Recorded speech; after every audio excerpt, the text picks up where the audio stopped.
नमस्कार, जन टीवी उत्तराखंड में आप सभी का स्वागत है। मैं हूं प्रभात। सबसे पहले हेडलाइंस। मुख्यमंत्री पुष्कर सिंह धामी ने सूचना एवं लोक संपर्क विभाग की समीक्षा। कल्याण कोष की राशि 5 से बढ़ाकर की 10 करोड़। पत्रकारों के हितों में लिए अहम निर्णय।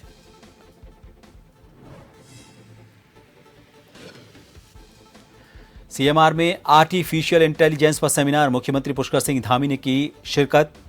की डीआईपीआर की समीक्षा बैठक।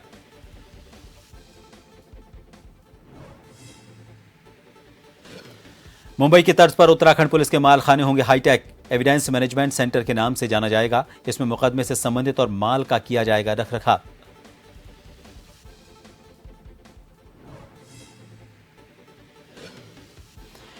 उत्तराखंड में आपदा प्रबंधन पर सियासत। कांग्रेस ने मानसून की तैयारियों को बताया अधूरा। बीजेपी का पलटवार, कहा हर संभव मदद कर रही सरकार।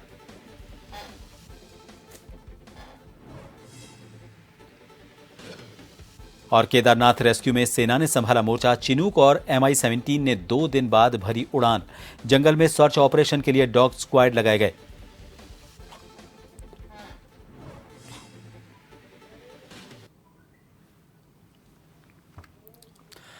और चलिए अब खबरों पर नजर डालेंगे। धामी ने पत्रकार कल्याण कोष की राशि को 5 करोड़ से बढ़ाकर 10 करोड़ करने की घोषणा की। आपको बता दें, रिंग रोड स्थित सूचना भवन में मुख्यमंत्री ने सूचना एवं लोक संपर्क विभाग की समीक्षा की। इस बैठक में पत्रकारों के हित में कई निर्णय लिए गए। साथ ही सरकार की योजनाओं को प्रचार प्रसार करने के माध्यम से किस तरह जन जन तक पहुंचाया जाए, इसको लेकर भी मुख्यमंत्री ने अधिकारियों को निर्देश दिए। इसके साथ ही मुख्यमंत्री ने कई और घोषणाएं की। डीजी सूचना वंशीधर तिवारी ने कहा कि समीक्षा बैठक में विभाग के समक्ष क्या क्या चुनौतियां हैं, इनको लेकर चर्चा हुई।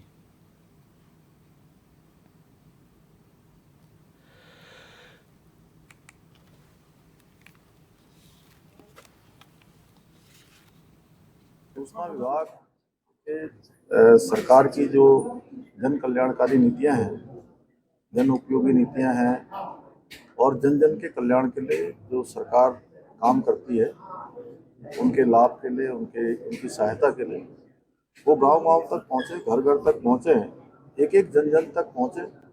इस निमित्त आज सूचना विभाग की आज यहाँ पर समीक्षा हुई है और बहुत सारे बिंदुओं पर निर्णय भी लिए गए हैं। आज पिछली समीक्षा माननीय मुख्यमंत्री जी द्वारा की गई है और उसमें दोनों पक्षों पर बात हुई है। पत्रकार कल्याण के लिए हम लोग क्या हैं और विभाग के समक्ष क्या क्या दिक्कतें हैं, क्या क्या परेशानियां हैं, क्या चुनौतियां हैं और उनको कैसे दूर करना है।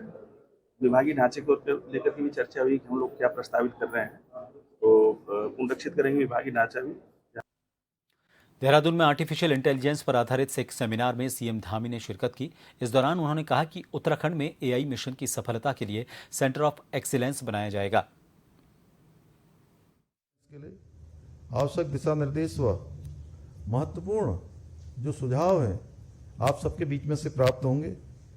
और मैं सच बताऊं तो मेरी भी प्रबल इच्छा है कि AI की सहायता से हम राज्य में आर्थिक विकास और आपदा प्रबंधन के क्षेत्र में जो हमारे लिए बड़ी चुनौती है, बहुत अच्छा काम करें, ऐसा कार्य करें कि जो हमारे उत्तराखंड की तकनीकी नवाचार के क्षेत्र में भी एक अग्रणी राज्य बनाने के संकल्प को पूर्ण करने में सहायक सिद्ध हो।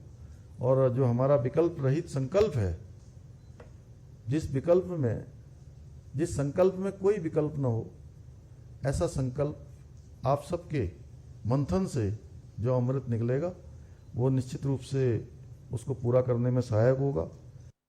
मुख्यमंत्री पुष्कर सिंह धामी ने पेरिस ओलंपिक की 10 metre air pistol mixed team स्पर्धा में भारत के लिए कांस्य पदक अर्जित करने वाले सरबजोत सिंह से फोन पर बात कर उन्हें इस शानदार उपलब्धि के लिए शुभकामनाएं दी। बहुत बहुत आपको बधाई, शुभकामनाएं। सर्वजीत ने जो है हम सब लोगों को जो है मेडल जीतकर बड़ा गौरवान्वित किया है।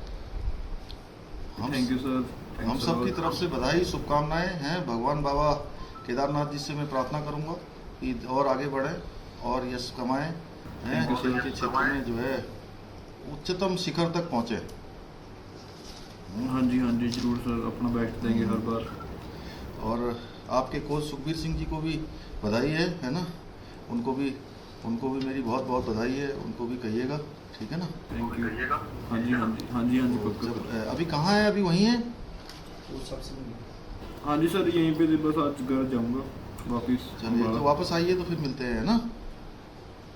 हाँ जी जरूर हाँ जी वेट सर, करेंगे, पक्का। हैं? ठीक है, सर, फिर यस, से यस। बधाई। देहरादून में नगर निगम अगले महीने से शीशम बाड़ा कूड़ा प्लांट में कूड़ा निस्तारण की गति को दोगुनी करने की तैयारी कर रहा है। वहीं प्लांट की क्षमता बढ़ाने का काम भी लगभग पूरा हो गया है। नगर निगम ने इसका लेआउट भी तैयार कर लिया है। दरअसल वर्तमान में प्लांट की क्षमता प्रतिदिन 250 टन की है, जिसके चलते मशीनों को 2 शिफ्ट में चलाना पड़ रहा है। ऐसे में यदि मशीनों में खराबी आ जाती है तो कूड़ा निस्तारण में समस्या आ जाती है। देहरादून में रोजाना करीब 450 टन कूड़ा इकट्ठा होता है। इसके अलावा शीशम बाड़ा में करीब 4.5 लाख मीट्रिक टन पुराना कूड़ा जमा है। इस कूड़े का भी निस्तारण होना है। कूड़े से बनने वाले लीचेट के ट्रीटमेंट के लिए 30 KLD का लीचेट ट्रीटमेंट प्लांट भी लगाया गया है, जिसकी क्षमता बढ़ाने की बात लगातार चल रही है।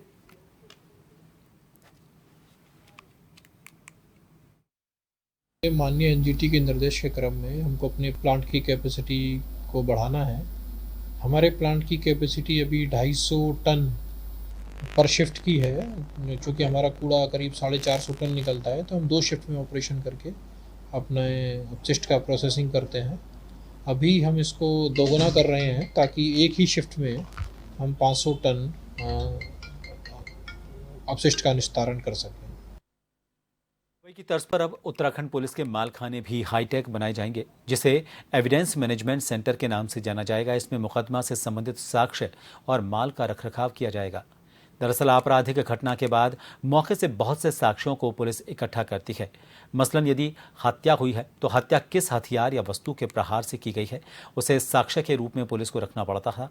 सालों साल चलने वाले मुकदमों में इनका प्रबंधन रखना काफ़ी मुश्किल होता था, लेकिन सबूतों में QR कोड लगाकर कंप्यूटर की मदद से माल साक्ष्यों का पता चल सकेगा। वहीं आपराधिक मामले की घटनास्थल पर साक्ष्य प्राप्त करने में भी आसानी होगी। संहिता में जो पुलिस के लिए जो अभी नए कानून के तहत जो निर्देश आए हैं, उसमें हमको जो है जो भी हमारा माल हम लोग जो क्राइम सीन पे जाने के बाद जो भी पुलिस को कार्रवाई करनी है वो सारी ऑनलाइन होनी है। वहाँ पर मौके पे सारा जो भी होना है वो सारा डिजिटली होगा और वहीं पे सारा सील पैक होके जो है वो जो चेन ऑफ कस्टडी होती है वो भी डिजिटल रखी जाएगी।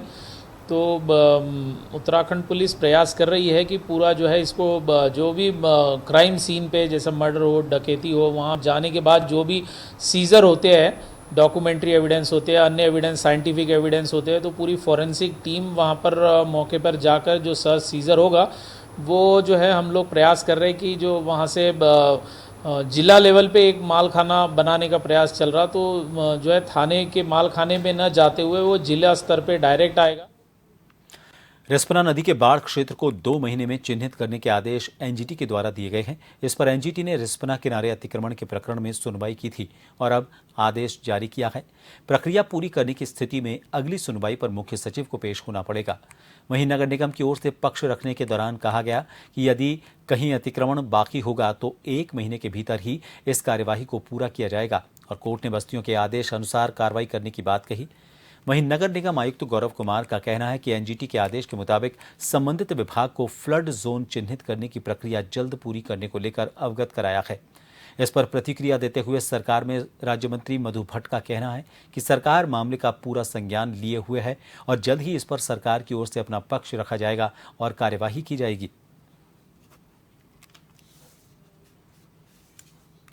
एनजीटी के जो मानक है सरकार उसमें पूरी तरह से उसमें कार्रवाई कर रही है और अभी जो जिस प्रकार से सरकार का और जो एनजीटी का दोबारा से जिस प्रकार से उनका एक वक्तव्य आया है उसके अनुसार अभी तुरंत ही नगर निगम के साथ और सरकार के जो उच्च अधिकारी हैं उनके साथ मिलकर एक कार्य योजना बनाई जा रही है और उसमें कार्रवाई की उसमें कार्रवाई की जाएगी। रामनगर से खबर है। यहाँ पर तराई पश्चिमी वन विभाग की टीम ने 12 साल से फरार चल रहे कुख्यात लकड़ी तस्कर को गिरफ्तार करने में सफलता हासिल की है। आपको बता दें कि लकड़ी तस्कर करीब 12 साल से फरार चल रहा था। आज तक गिरफ्तार नहीं किया जा सका था। जब भी कर्मचारियों द्वारा इसे गिरफ्तार करने की कोशिश की जाती तो ये लकड़ी तस्कर हर बार कर्मचारियों को चकमा देकर फरार हो जाता था। इस तस्कर के खिलाफ 20 से ज्यादा वन अपराध मामले दर्ज हैं। डीएफओ ने बताया कि आज सुबह मुखबिर की सूचना पर इस तस्कर को गिरफ्तार करने पहुंची टीम को एक बार फिर इसने चकमा दे दिया और पास में खेतों में दौड़ लगा दी, लेकिन वनकर्मियों ने साहस दिखाते हुए इस तस्कर का काफी दूर तक पीछा कर उसे गिरफ्तार कर ही लिया। पकड़े गए तस्कर से पूछताछ की जा रही है।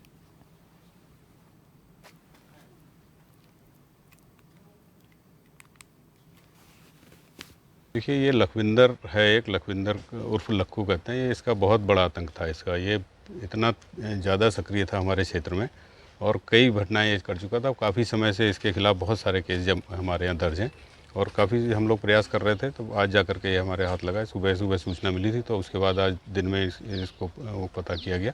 तो जहाँ पे ये छुपा हुआ था वहाँ से छापा मार के पकड़ा गया है। तो अब इसको जेल भेजने की तैयारी की जा रही है। सर, करीब कितने मुकदमे होंगे दर्ज? इसके ऊपर तो बहुत ज़्यादा है, 20 से ऊपर मुकदमे दर्ज हैं इसके ऊपर और काफ़ी पुराना है। ये लगातार घटनाएं करता रहता है। आज तक पकड़ा नहीं गया था? नहीं पकड़ा नहीं गया था, आज तक पहली बार पकड़ में आया। बताते कि सोमवार को तराई पश्चिमी वन विभाग की टीम ने एक लकड़ी तस्कर जो कि वन विभाग के लिए सिरदर्द बन चुका था, लेकिन आज तक वन विभाग के हाथ नहीं चला था, उसे पकड़ने में सफलता हासिल की है। इस मामले में जानकारी देते हुए तराई पश्चिमी वन विभाग के डीएफओ प्रकाश चंद आर्य ने बताया कि लखवीर सिंह उर्फ लक्खू, जो कि गोबरा दापका के समीप का रहने वाला है, लेकिन मूल रूप से पीलीभीत उत्तर प्रदेश का रहने वाला। उन्होंने बताया कि इस आरोपी के खिलाफ 20 से अधिक वन अपराध दर्ज है। उन्होंने बताया कि ये बहुत बड़ा लकड़ी तस्कर है और आज तक वन विभाग के हाथ नहीं चढ़ सका। कई बार दबी से दी गई, लेकिन वन विभाग की टीम को चकमा देकर ये भाग गया। उन्होंने बताया कि मुख्य सरगना लकड़ी तस्करों का यह है, जंगलों में अवैध रूप से लकड़ी का जहां भी कटान हुआ उसमें अधिकांश मामलों में इसकी भूमिका पाई गई है, जिसको लेकर 20 से अधिक वन अपराध इसके खिलाफ अलग अलग रेंजों में दर्ज है। उन्होंने बताया कि सोमवार को मुखबिर द्वारा सूचना दी गई कि लखवीर सिंह अपने ही घर के पास किसी एक बगीचे में खड़ा है, जिसके बाद मौके पर पहुंची जैसी टीम ने इसको गिरफ्तार करने का प्रयास किया तो आज भी वन कर्मियों को चकमा देकर ये भाग गया। लेकिन वन कर्मियों ने भी कड़ी मशक्कत और हिम्मत का साथ देते हुए और हिम्मत दिखाते हुए इसे खेतों में दौड़ते हुए रंगे हाथों गिरफ्तार कर लिया। और डीएफओ प्रकाश चंद आर्य ने बताया कि जो वन कर्मियों ने आज गिरफ्तार किया, वन कर्मियों को काफ़ी मेहनत करनी पड़ी, लेकिन उन्होंने कहा कि आज ये वन कर्मियों के कब्जे में आखिरकार आई गया। आज तक ये गिरफ्तार नहीं हुआ था, लंबे समय से फरार चल रहा था। उन्होंने बताया कि आरोपी के खिलाफ संबंधित धाराओं के तहत अभियोग दर्ज कर उसे कोर्ट में पेश करने की कार्रवाई की जा रही है। रामनगर से राजीव अग्रवाल के साथ कैमरामैन बंटी अरोड़ा, जन टीवी। और फिलहाल एक छोटे से ब्रेक के लिए यहां रुकेंगे। आप बने रहिए जन टीवी पर।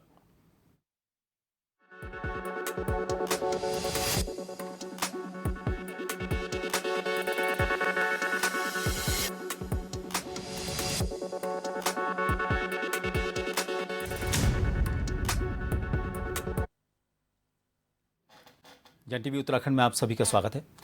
एक बार फिर करेंगे कुछ और खबरों का। श्रावण मास के तीसरे सोमवार पर उत्तरकाशी जनपद मुख्यालय में विश्व प्रसिद्ध काशी विश्वनाथ मंदिर सहित जनपद के सभी शिवालयों में जलाभिषेक के लिए सुबह से ही श्रद्धालु लंबी लंबी लाइनों में खड़े रहे। बात करें जनपद मुख्यालय में स्थित विश्व प्रसिद्ध काशी विश्वनाथ मंदिर में श्रद्धालुओं की, तो सुबह 4 बजे से लंबी लंबी लाइनों में लगकर जलाभिषेक के लिए अपनी बारी का इंतजार करते रहे। मान्यता है कि यदि कोई श्रद्धालु सच्चे मन से श्रावण मास में काशी विश्वनाथ मंदिर शिवलिंग पर जलाभिषेक और बिल्व पत्र चढ़ाते हैं तो बाबा भोलेनाथ उनकी मनोकामनाएं पूरी करते हैं।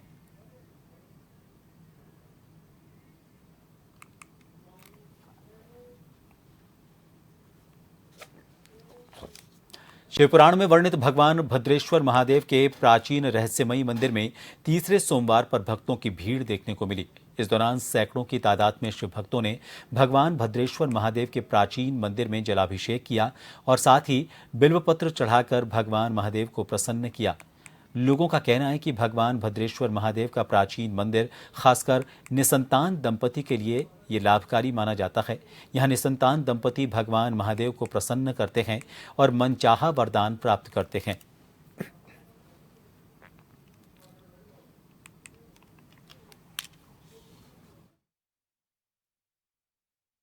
हजारों वर्ष पुराने शिवलिंग यहाँ पर स्थापित है।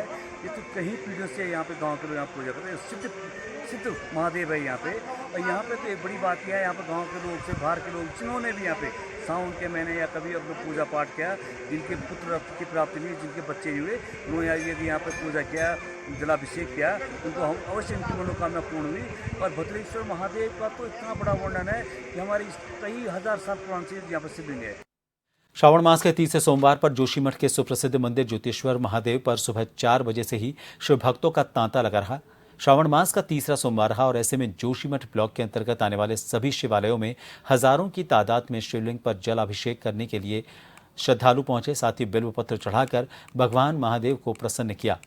बड़ी बात यह है कि भगवान ज्योतिश्वर महादेव जी के मंदिर का काफी पुराना इतिहास है।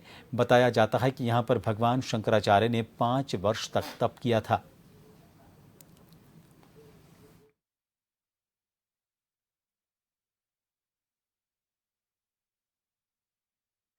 और पुराणों में इसका वर्णन है। अमर कल्प वृक्ष जो है वो समुद्र मंथन से प्राप्त है और उसके नीचे भगवान ज्योतिश्वर महादेव जो भक्तों की मनोकामना को पूर्ण करते हैं। आज से करीबन 2500 वर्ष पहले आदि शंकराचार्य जी यहाँ पर आए थे और उन्होंने 5 वर्ष तक यहाँ पर बैठ करके जब तप किया तो उनको यहाँ पर भगवान शंकर ने दिव्य ज्ञान ज्योति के रूप में दर्शन दिए और उस ज्योति का प्रकाश उन्होंने पूरे भारतवर्ष के अंदर फैलाया। सनातन धर्म की जो है स्थापना करी। जो मठ मंदिर वगैरह जो जीर्ण हो गए थे उन मठ मंदिरों का जो है पुनः स्थापना की उनकी और भारत के 4 दिशाओं में 4 पीठ स्थापित किए। उत्तर में पहला यहाँ पर ज्योतिर्मठ जोशीमठ में, दूसरा शारदा मठ द्वारिका गुजरात में, तीसरा श्रृंगेरी मठ कर्नाटकम में और चौथा गोवर्धन मठ जगन्नाथपुरी उड़ीसा में। तो कल्प वृक्ष है, इसके नीचे भगवान ज्योतिश्वर महादेव का प्राचीन शिवलिंग है। आज सावन का तीसरा सोमवार है और हम सब श्रद्धालु दर्शन करने आए हैं यहाँ। और ये अमर कल्पेश्वर मंदिर है, वृक्ष है और यहाँ भोले बाबा का पुराना 200-300 साल पुराना मंदिर है। यहाँ की मानता है कि जो भी आता है सच्चे मन से श्रद्धालु उसकी सारी इच्छा पूरी होती है और यहाँ के दर्शन करने के लिए लोग दूर दूर से आते हैं। ये जोशीमठ का एक प्रसिद्ध मंदिर है, मान लो चमोली का ही लगा लो, पूरे चमोली डिस्ट्रिक्ट का एक प्रसिद्ध मंदिर है। उत्तराखंड में एक बार फिर मौसम विभाग ने भारी बारिश का अलर्ट जारी किया है। मौसम विभाग के निदेशक डॉक्टर विक्रम सिंह ने बताया कि राज्य के 2 जनपदों में भारी बारिश का अनुमान है। देहरादून और बागेश्वर में भारी बारिश की संभावना है। उन्होंने बताया कि मंगलवार से भारी बारिश की संभावना ज्यादा है। इसके तहत 10 अगस्त तक प्रदेश भर के ज्यादातर जनपदों में भारी बारिश होगी। उन्होंने बताया कि उत्तरकाशी, बागेश्वर, रुद्रप्रयाग, चमोली, नैनीताल, पौड़ी, टिहरी में भारी बारिश की संभावना बनी हुई है। उन्होंने पहाड़ की यात्रा करने वाले लोगों से विशेष सावधानी बरतने की अपील की है।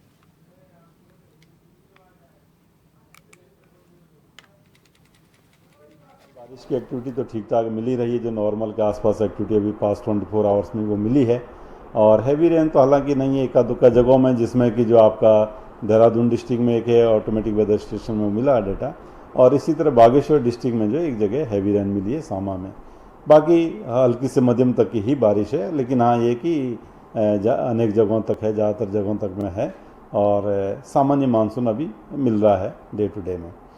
आगे बात कर लें आज के बाद, जो आज तो मैं कहूँगा कि सामान्य के आसपास है उससे थोड़ा कम ही रहेगा और हैवी रेन की संभावना थोड़ी बहुत है। बागेश्वर डिस्ट्रिक्ट है, एक आधी स्टेशन मिल सकता है, या इसी तरह देहरादून डिस्ट्रिक्ट में। तो ये रखे हमने आज हैवी रेन में, वो येलो वार्निंग में। तो ठीक है, ये नॉर्मल एक्टिविटी के विदिन है। केदारनाथ में फंसे लोगों का रेस्क्यू अभियान 5वें दिन भी जारी रहा। आपको बता दें, केदार घाटी का मौसम साफ होने के बाद MI-17 और चिनूक से एयरलिफ्ट रेस्क्यू शुरू हो गया है। MI 4 धाम हेलीपैड पर यात्रियों को उतार रहा है, जबकि चिनूक गौचर हवाई पट्टी पर यात्रियों को उतारेगा। अब तक 133 लोगों को केदारनाथ से MI चिनूक और छोटे हेलीकॉप्टर की मदद से सुरक्षित एयरलिफ्ट कर रेस्क्यू किया जा चुका है।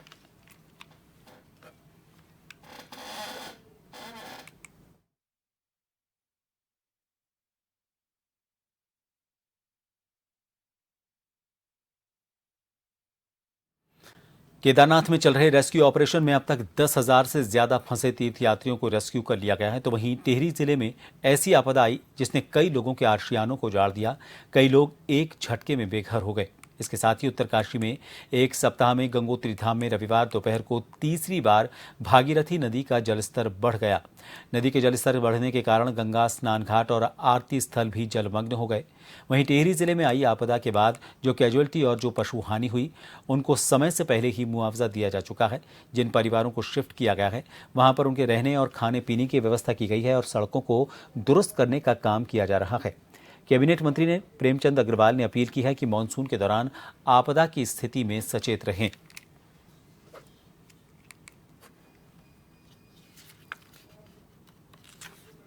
देखिए, उत्तरकाशी जिले में आज मेरे द्वारा जिलाधिकारी से बात की है, उससे पहले भी मेरे द्वारा अनेकों बार बातचीत मैं कर रहा हूं, और वहां गंगोत्री यमुनोत्री में कुछ पानी का प्रवाह बढ़ा था।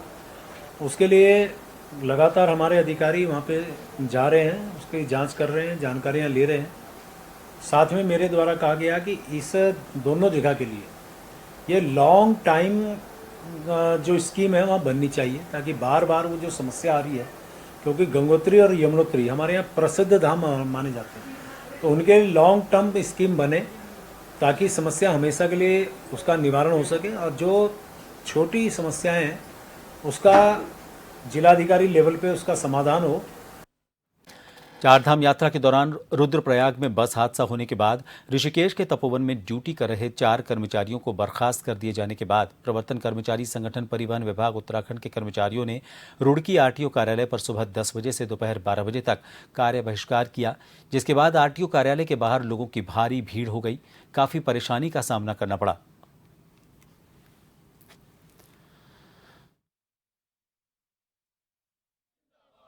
कुछ समय पूर्व निलंबित कर दिया गया था। एक वाहन दुर्घटनाग्रस्त हो गई थी और हमारे कुछ कर्मचारी तपोवन चेकपोस्ट ऋषिकेश पर तैनात थे। उनका किसी तरह का कोई दोष भी नहीं पाया गया, फिर भी उनको जो है निलंबित कर दिया गया, और उनको बहाल करने के लिए हम सभी कर्मचारियों ने शासन प्रशासन को बहुत पहले अवगत कराया गया था, लेकिन अभी तक कोई सुनवाई नहीं हो पाई। हम लोगों ने पहले भी कार्य बहिष्कार की और काली फीती बांधकर विरोध दर्ज किया है, लेकिन अभी तक शासन प्रशासन ने उनकी कोई सुध नहीं ली है। इसी को लेकर अब मजबूर होकर हम लोग दरी पे बैठे हैं, मजबूर होकर हमें ये धरना प्रदर्शन का कार्यक्रम करना पड़ा। चारधाम यात्रा में जो है ड्यूटी लगी थी कर्मचारियों की, और जो है एक गाड़ी रुद्रप्रयाग में गिरी वो, ठीक है, जबकि उसका बहुत दुखद घटना हुई, हम इसको वो करते हैं, और जिसमें हमारे कर्मचारियों को इसमें कोई रोल नहीं था, ठीक है। ये और उनको बहाली के लिए जो हम जिस तरह से आज जब शनिवार का भी था, आज 2 घंटे का कार्य बहिष्कार है, कल से हम पूरे हड़ताल पे जाएंगे। उत्तराखंड के पहाड़ी जनपदों में लोग पलायन की मार झेल रहे हैं। लोग रोजगार के लिए घर छोड़कर जा रहे हैं और गांव खाली हो रहे हैं। इसी बीच सीमांत जनपद उत्तरकाशी से बड़ी ही सुखद खबर सामने आ रही है। यहां लोग अब पलायन छोड़कर गांव लौट रहे हैं। जनपद उत्तरकाशी का मालना पटारा गांव जनपद मुख्यालय से बहुत दूर है। यहां विकास के नाम पर कुछ भी देखने को नहीं मिलता, पर आज यहां हर तरफ रोशनी है। प्रधानमंत्री नरेंद्र मोदी सौर ऊर्जा पर जो मेहनत कर रहे हैं, उसी से प्रेरणा लेकर यहां के स्थानीय युवाओं ने सोलर प्लांट के लिए आवेदन किए और यहीं से इस क्षेत्र के गांवों का रुका हुआ विकास का पहिया चल पड़ा। आज इस वीरान पड़े गांव में रौनक है। लोग पलायन छोड़ यहां वापस लौट रहे हैं। नौकरी के साथ अपने खेतों पर भी मेहनत कर आर्थिक रूप से मजबूत हो रहे हैं।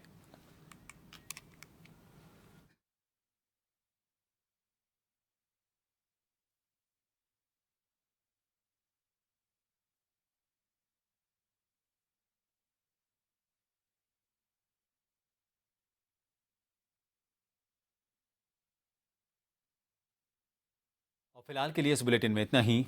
नमस्कार।